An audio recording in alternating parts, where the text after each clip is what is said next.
There was a time in this country when a mother's love was the strongest force on earth, when the bond between a mother and her child was sacred, unbreakable, the kind of bond that could not be undone by distance, by circumstance, by hard luck, or by the cruel hands of strangers.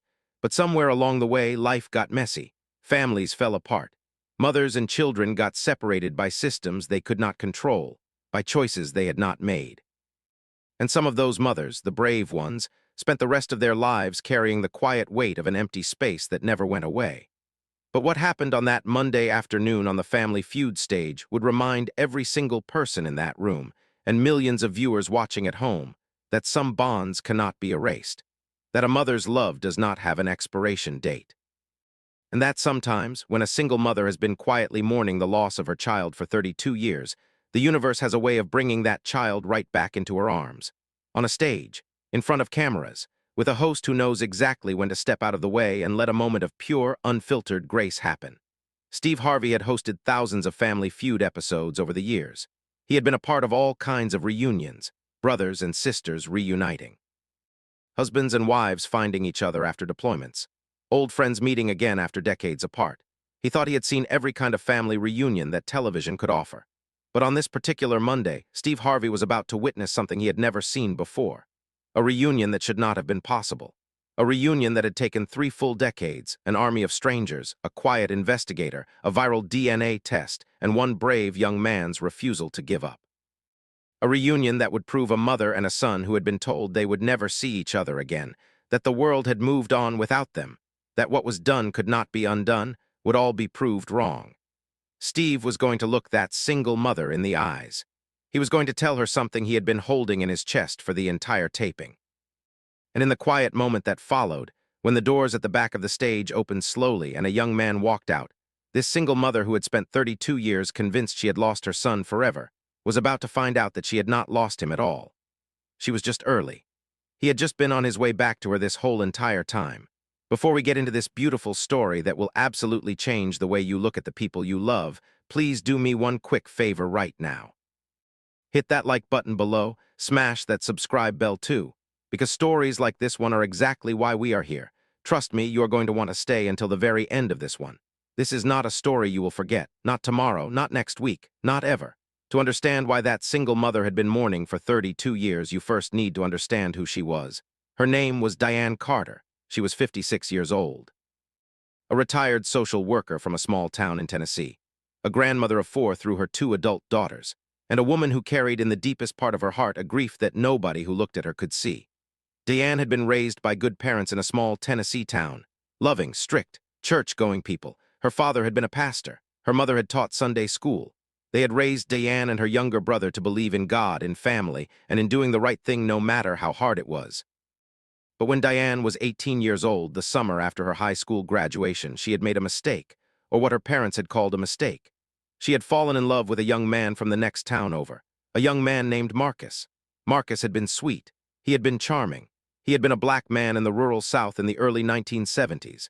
And Diane, a young white woman from a family of pastors, had not understood at first why her parents had been so worried.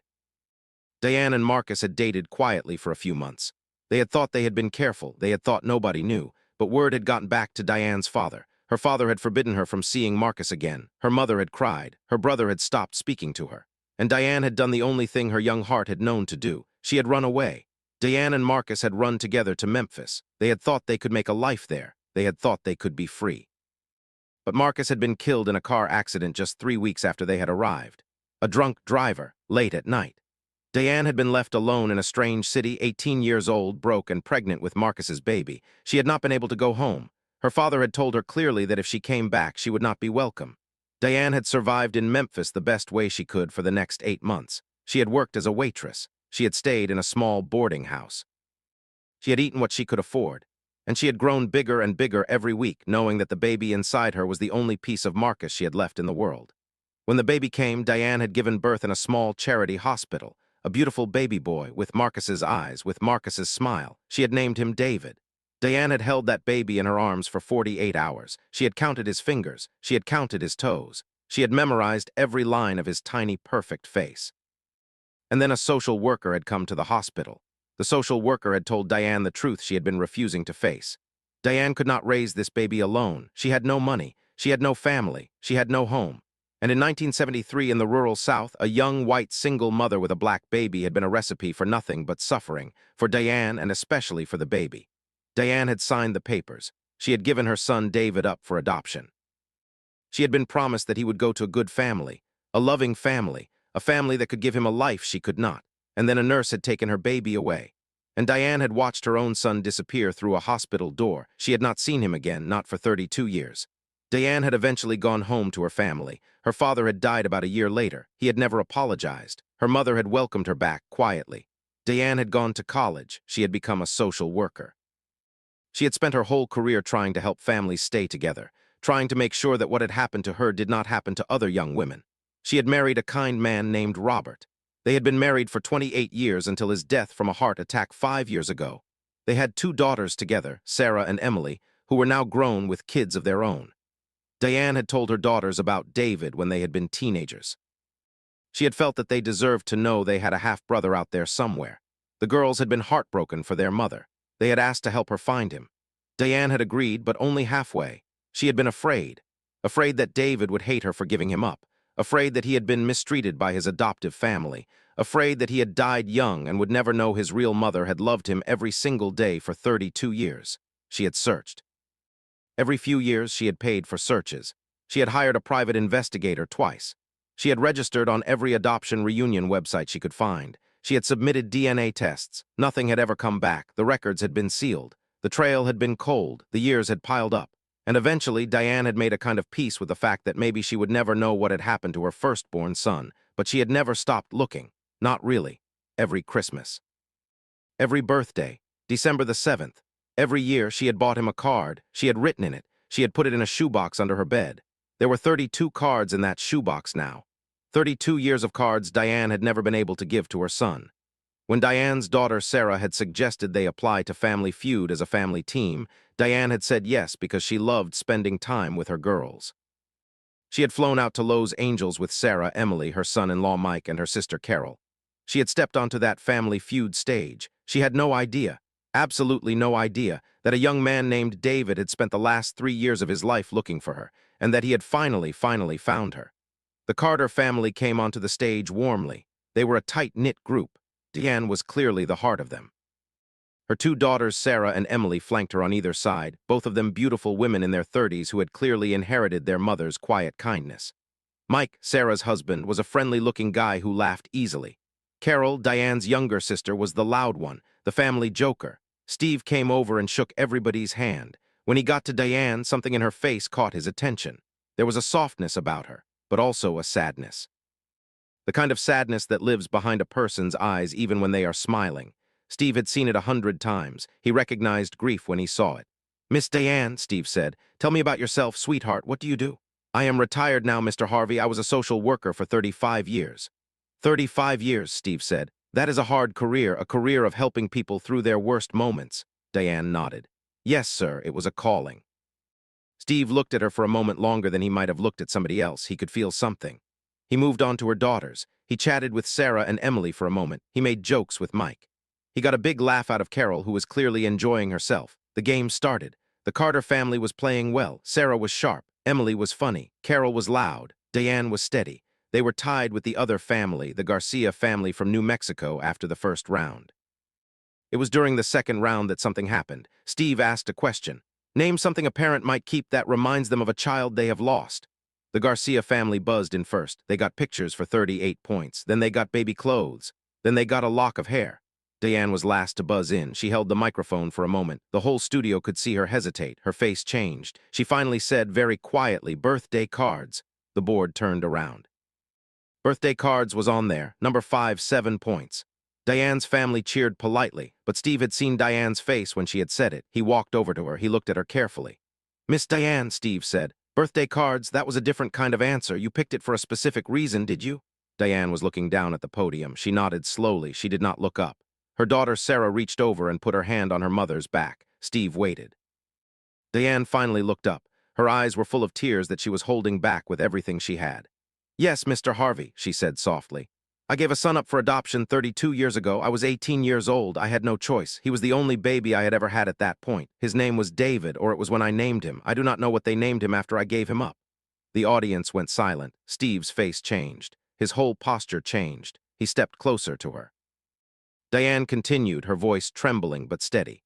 "I have bought him a birthday card every single year for 32 years. I have written in every single one. I have never been able to send them. I keep them in a shoebox under my bed. There are 32 cards in there now, one for every birthday I have missed." Several people in the audience had started to cry. Steve had taken a step back. He was trying to compose himself. He was a father. He was a grandfather. The thought of those 32 unsent birthday cards had hit him in the gut. "Miss Diane," Steve said, "have you ever tried to find him?" Diane nodded. "I have tried, Mr. Harvey, for decades. I hired private investigators. I registered on every reunion site. I have submitted my DNA to every test I could find. I have done everything I could think of. The records were sealed. The trail went cold. After all these years, I have made my peace with it, or I have tried to. I just hope. I just hope somewhere out there he had a good life, that somebody loved him the way I would have loved him if I had been able to keep him." The audience was silent. Diane's daughter Emily was crying. Sarah was crying. Carol was wiping her eyes. Even Mike, the son-in-law, was wiping his face. Steve stood there for a long moment. He was nodding slowly. Then he did something the production team had not expected. He stepped away from his mark. He walked over and stood directly in front of Diane. He took her hand. "Miss Diane," Steve said gently, "sweetheart, can you do me a favor and just hold my hand for a minute?" Diane looked at him, confused, but she nodded. Steve held her hand. He took a breath. He glanced over at the producer in the wings. The producer nodded at him. Steve nodded back. His eyes were filling up. "Miss Diane," Steve said, "I need to ask you something, and I need you to be brave for me right now. Can you do that?" Diane was confused, but she nodded. "Yes, Mr. Harvey?" "Miss Diane," Steve said, "3 weeks ago our show received an email from a young man. The email was very long. It told a story. The story was about a young man who had been adopted in 1973 in Memphis, Tennessee. Adopted by a wonderful family who had raised him with love, who had told him from a very young age that he was adopted, who had encouraged him when he had grown up to look for his biological mother if he wanted to." Diane's mouth dropped open. Her hand went limp in Steve's. Steve continued, his voice cracking slightly. "This young man told us that he had been looking for his biological mother for the last 3 years, that he had submitted DNA tests to every site he could find, that he had hired investigators, that he had been searching, and then 6 months ago he had finally gotten a hit. A DNA match, a close family member, a maternal first cousin." Diane was staring at Steve. She was not breathing. "That cousin," Steve said gently, "led him to your sister Carol. Carol over there." Diane's eyes flew to her sister. Carol had her hand over her mouth. She was crying too. She was nodding. Diane could not understand. She could not process what she was hearing. "Carol," Diane whispered. "Carol, what is happening?" Carol could not speak. She was just nodding and crying. Steve held Diane's hand a little tighter. "Miss Diane," he said, "about 4 months ago your son David found Carol. Carol called your daughters, Sarah and Emily. The 3 of them have been working with us, quietly, carefully, for 4 months. They wanted to do this in a way that was right. They wanted to make sure your son was a good man, that he had a good life. They wanted to be sure before they told you, because they did not want to break your heart if it did not work out." Diane was shaking her head. She could not believe it. She kept looking at her daughters. Sarah and Emily were both crying, both nodding, both confirming what Steve was saying. Steve squeezed her hand. "Miss Diane," he said. His voice was very gentle. "Sweetheart, your son is here. He flew in from Chicago this morning. He has been waiting backstage for the last 3 hours, and he wants to meet you today if you will let him." Diane's knees gave out. Her daughter Sarah caught her on one side. Emily caught her on the other. Diane was shaking. Her whole body was shaking. She was trying to speak, but no words would come out. Her mouth was opening and closing. Her hand was trembling in Steve's. Finally, she found her voice. It was barely a whisper.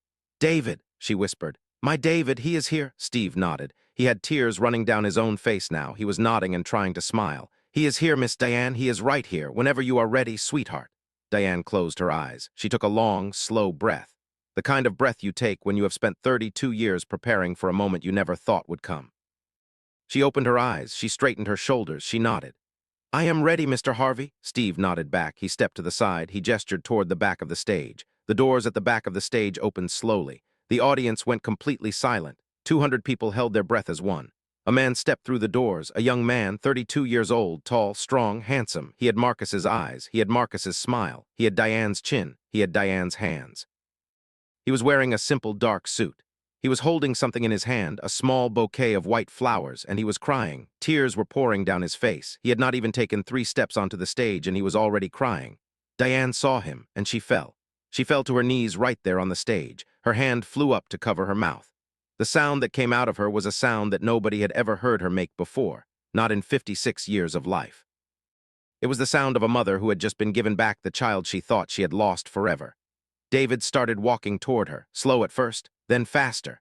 He dropped the bouquet halfway across the stage. He did not even notice.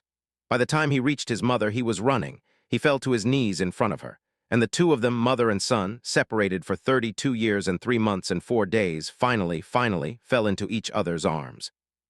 For a long moment, nothing happened in that studio except the sound of two people crying. Diane was holding David. David was holding Diane. Their faces were buried in each other's shoulders. Both of them were sobbing. The audience was completely destroyed. 200 people were openly weeping. Steve Harvey had stepped back. He was wiping his face with his hand. He had given up trying to be the host. He was just a witness now, just a man standing on a stage watching a miracle happen. After what felt like a very long time, Diane pulled back, just enough to look at her son, really look at him. She held his face in her hands the way a mother holds a baby's face. She was studying every line, every feature. She was looking for the baby she had memorized 32 years ago in that Memphis hospital. She was finding him. The eyes were the same, the shape of his nose, the little dimple in his chin. He was her baby. He was Marcus's baby. He was the boy she had been carrying in her heart for 3 decades. "You look like your father," Diane whispered. Her voice broke. "Oh my God, you look just like your father." David smiled through his tears. "I do not know what he looked like, Mama. I have never known." Diane's hand flew up to her mouth at the word Mama. Nobody had called her that in many years. Her own daughters called her Mom. The word Mama, the word a small child uses, was a word she had only heard from her grandchildren. Hearing it from her grown son, from the son she had lost, broke her open all over again. Diane held him tight again. She kept whispering things into his ear. The audience could only catch some of it. "I am so sorry. I am so sorry, baby. I tried to find you. I never stopped looking. I am so sorry I could not keep you. I loved you so much. I have loved you every single day." David was nodding into her shoulder. "I know, Mama, I know. I always knew. Somehow I always knew." A producer stepped forward gently. Her name was Karen. She had a small microphone. She had been the one coordinating the reunion for the last 4 months. She walked carefully toward the audience. "Ladies and gentlemen," Karen said. Her own voice was thick with emotion. "I want to tell you the story of how this happened, because it is a story you will not believe." The audience listened in absolute silence. Diane and David were still on the floor of the stage, holding each other. Sarah and Emily had come over and knelt beside their mother. They were touching her shoulders. They were touching their newly found brother. They were a family now, all 4 of them, together for the first time. Karen continued. "David Williams, the young man you see here, was adopted as a newborn in Memphis in 1973 by a wonderful couple named Robert and Linda Williams. He grew up in Chicago. He had a beautiful childhood. His parents were honest with him from the beginning. They told him he was adopted. They encouraged him to learn about his heritage when he was old enough. They supported him completely. David and his adoptive mother Linda, who is here today, by the way, have always had a wonderful relationship." An older woman walked carefully out from the wings. She was probably 70 years old. She had silver hair, a kind face. She was crying too. This was Linda, David's adoptive mother, the woman who had raised him for the last 32 years. She walked over and stood near where David and Diane were sitting. She did not say anything. She just stood there, smiling through her tears. Diane looked up at Linda. Linda looked down at her. The two mothers, the woman who had given David life and the woman who had given him a life, looked at each other for a long moment. Then Diane reached out her hand. Linda took it. Both women, both mothers, started to cry harder. Linda knelt down on the floor next to them. She put her hand on David's shoulder. "Diane," Linda said softly, "I have been waiting to meet you for 32 years. Thank you. Thank you for giving him to us. We loved him every single day." Diane could not speak. She just nodded and pulled Linda into the hug. Now there were 3 of them on the floor, the 2 mothers, the son, all of them holding each other. Karen continued the story. "David started looking for his biological family 3 years ago when he was 29 years old. He started with the simple stuff. Online searches, adoption databases, a few of the popular DNA testing services. For 2.5 years, he got nothing matched, nothing connected. The records were too old. They had been too well sealed. 6 months ago," Karen continued, "he tried one more DNA service, a smaller one. The results came back with a hit, a first cousin, a maternal first cousin. The match was Diane's sister Carol." Carol nodded from where she was standing. She was crying too. "David reached out to Carol through the DNA service," Karen said. Carol was shocked. She knew her sister had given up a baby decades ago. She had heard about David growing up. She and Diane had talked about him many times over the years. Carol immediately reached out to her nieces, Sarah and Emily. The three of them got together. They video chatted with David. They got to know him. They wanted to be absolutely sure before they brought him into their mother's life. Their mother had been through too much heartbreak already. They did not want to add to it. Sarah spoke up softly. For 4 months, Sarah said, we got to know David. We told him about Mom, about our childhood, about Marcus, about everything. He told us about his life, about his job. He is an architect, Mama. He designs buildings. He is married. His wife is here too. They have a little girl. You have another grandbaby, Mama. Her name is Eloise. She is 3 years old. Diane gasped. I have a granddaughter. David, you have a daughter. David nodded, smiling through his tears. Eloise, she is 3. She is here too, Mama, with my wife. They are backstage. A young woman stepped out from the wings. She was probably 30 years old. She was holding the hand of a tiny little girl with curly dark hair. The little girl was looking around with big, curious eyes. She was wearing a small pink dress. The young woman walked them over to where David and Diane were sitting. Diane saw the little girl. She gasped again. Eloise looked exactly like Diane had looked when she had been 3 years old. The same dark hair, the same chin, the same little curl in her bangs. Eloise looked at Diane. She tilted her head. She studied this strange woman who was crying, then she walked over very slowly. She stopped right in front of Diane. She put one little hand on Diane's tear-streaked cheek. And in a small, clear voice, she said, Don't cry, Grandma, I am here. Diane completely lost it. She pulled little Eloise into her lap. She was sobbing into the little girl's curly hair. Eloise just sat there in her grandmother's lap, calm, patient, the way little kids sometimes are when they sense that something important is happening. Steve Harvey had to turn his back to the cameras for a full minute. He could not host. He could not even speak. He was just standing off to the side, his hand over his face, trying to compose himself. Eventually, he came back. He told both families that the rest of the taping was canceled. The Garcia family from New Mexico, the other team, were in tears on their podium. The mother of the Garcia family walked over to Diane. She knelt down. She kissed Diane's forehead. She said in a soft voice that her own son had been given up for adoption many years ago and she had never found him. She said watching this had given her hope. She said she was going to start looking again. The episode aired 13 days later. The network had decided to run it as a special 2-hour event. Within 24 hours of airing, the clip of David walking out from behind the doors had been viewed more than 140 million times. It became the most viewed video on the Family Feud YouTube channel in the show's entire history. News outlets across the country picked up the story. Morning shows wanted interviews. Magazines wanted features. Diane and David, both of them quiet people, did very few of the interviews. They said they wanted to keep the story for themselves, to not let the world consume what was sacred to them, but the impact of the story extended far beyond their family. A national movement started online. People began sharing their own adoption reunion stories, adoptees who had been searching for biological parents, birth parents who had been searching for the children they had given up. The hashtag #NeverGaveUp trended for nearly 2 months. DNA testing companies reported their largest spike in subscriptions ever. One company said the spike outpaced even their Christmas season sales. Steve Harvey used the attention to do something significant. Within 2 months of the episode airing, he announced a new foundation called the Diane Carter Reunion Initiative. The foundation provided free DNA testing kits, genealogy research services, private investigation services, and emotional counseling for birth parents and adoptees who were trying to find each other. The foundation also worked with state and federal lawmakers to push for changes in adoption record laws, advocating for adoptees' rights to access their own birth records. Within its first year, the foundation had helped over 1,000 birth parents and adoptees find each other. Some of those reunions ended joyfully. Some of them did not, but all of them got a chance. All of them got a beginning. Diane and David, after the taping, did not waste a single day. David flew Diane up to Chicago to meet his adoptive father, Robert, and to spend a full week with his family. Diane held her granddaughter, Eloise, every single day of that visit. She read her bedtime stories. She made her pancakes. She tucked her in at night.